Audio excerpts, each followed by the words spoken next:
नमस्कार, walk with market के YouTube channel पे आपका स्वागत है। मैं हूं नंदेश शर्मा। आज सोमवार था, 11 तारीख थी आज। और 11 तारीख की अगर मैं आपको बात करूं तो अप्रैल के अंदर पहले मैं आपको आज का मार्केट क्यों डाउन गया, उसके बाद में क्या रीज़न है जो हमको आने वाले समय में कुछ ज़्यादा कुशन का काम कर सकते हैं या हमको प्रॉफिट दिला सकते हैं ऐसे माहौल में भी, उस पर मैं चर्चा करूंगा। उसके पहले आपको मैं जो डैशबोर्ड है आज का वो बताना चाहूँगा। आज हमारा 58,464 मतलब -483 पॉइंट माइनस में रहा है। उसके बाद में निफ्टी लगभग 109 पॉइंट और बैंक निफ्टी है 138 पॉइंट माइनस में रहा है। डाउन जोन्स फ्यूचर जो है हमारा अमेरिका का, मतलब हमारा इन द सेंस अभी बता रहा है इंडिया में, जो कि शाम को 8 बजे चालू होगा, वो अभी सिर्फ 4 पॉइंट प्लस बता रहा है, मतलब फ्लैट ही मान के चलिए। आज निक्केई का जो मार्केट था जापान का सुबह -200-250 पॉइंट था, लेकिन बाद में 164 क्लोज आया है।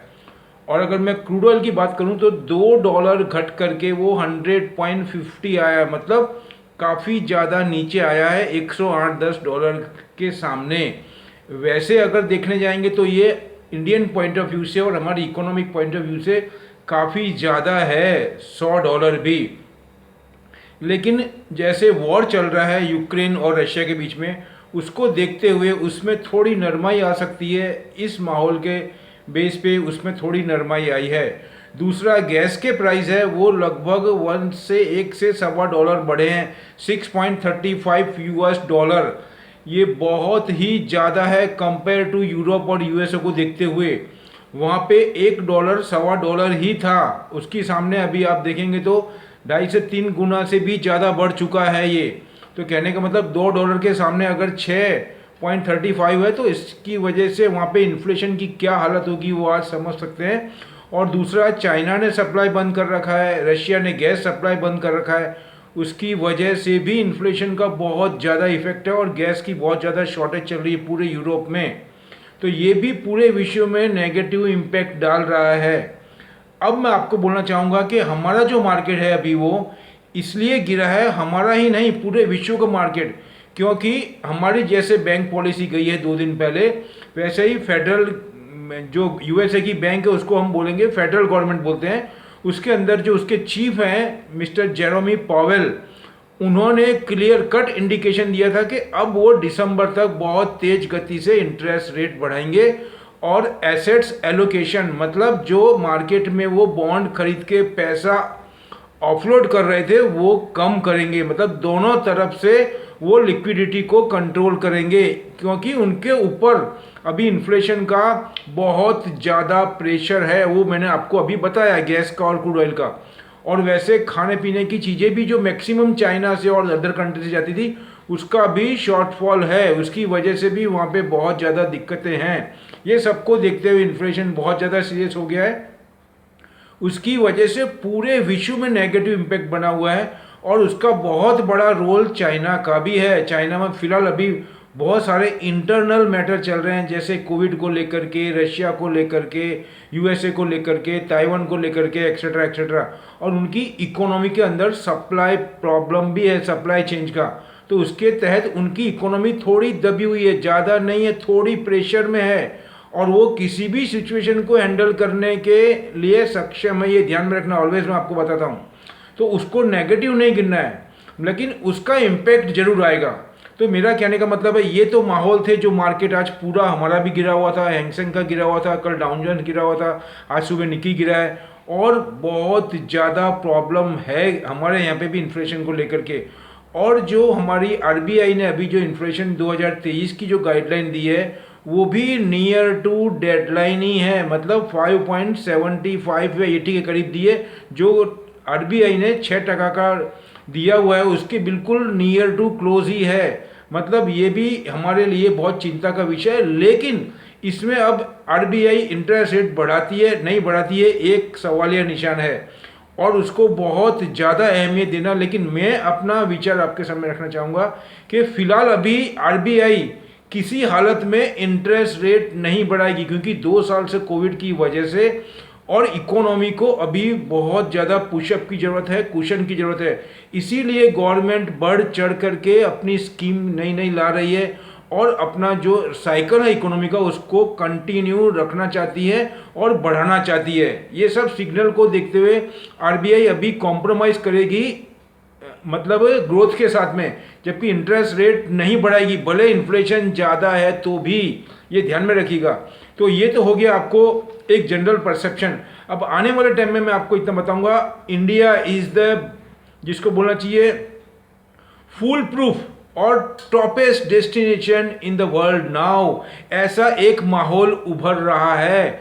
अभी आपको देखेंगे तो पीछे चाइना के अंदर जो इन्वेस्टमेंट हुआ है पिछले 35-40 साल में, उसी की बदौलत उन्होंने 35-40 साल तक डबल डिजिट के अंदर ग्रोथ किया। अब उसमें से काफ़ी ज़्यादा इन्वेस्टमेंट इंडिया की तरफ डाइवर्ट होगा। और एक गुड न्यूज़ ये भी बताना चाहूँगा, आज हमारे honourable prime minister mister Narendra Modi और यूएसए के जॉय बाइडेन साहब की वर्चुअल मीटिंग भी होगी। उसमें आपको मैं फिर बताना चाहता हूँ, अभी जो मेरी एनालाइज है, जो मेरी समझ है, उसके हिसाब से मैं बोलना चाहूँगा यूएसए का और यूरोप का बहुत ज़्यादा इन्वेस्टमेंट यहाँ बढ़ने वाला है इंडिया में, क्योंकि they are not able to deal with China because of so many reasons. China image are day by day losing in the world now. On that base, India is the maximum beneficiary in this situation। तो उसके तहत ही मैं बोल रहा हूँ आपको कि USA ने भी आज एक डिक्लेयर किया है कि उसकी जो डिफेंस लाइन की है और इंजीनियरिंग की जो इन्वेस्टमेंट है वो बढ़ाने वाली है इंडिया में। और ये यूएसए बढ़ाएगा नहीं, उसको बढ़ाने के लिए मजबूर होना पड़ेगा। If US want to suppress और fight with the US China तो they must be invest and top management and relation improvement with the India.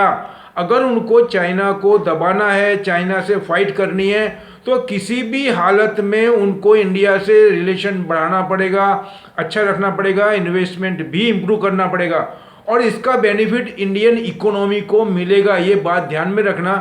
अब कौन कौन से क्षेत्र में इन्वेस्टमेंट करेंगे, कौन कौन से, ये एक सवालिया निशान है, वो हम स्टडी करके निकाल सकते हैं और वो आने वाले टाइम में बहुत फुल प्रूफ होंगे और हम ऐसा बोल सकते हैं कि उसके अंदर बहुत अच्छा रिटर्न मिल सकता है हमको। अब हमको वो फाइंड आउट करना है, वो मैं आपको बाद में नेक्स्ट वीडियो में कभी शेयर कर दूंगा with in A short time में।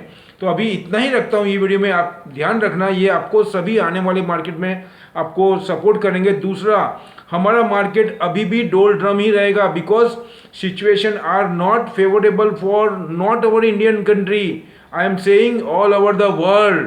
पूरे विश्व को ये प्रॉब्लम क्रिएट हो रहा है और उसमें सबसे अच्छी सिचुएशन आज की तारीख में इंडिया में है। तो यहाँ पे स्टॉक स्पेसिफिक सेक्टर और शेयर तो चलेंगे ही, जैसे कि मैंने आपको बताया था।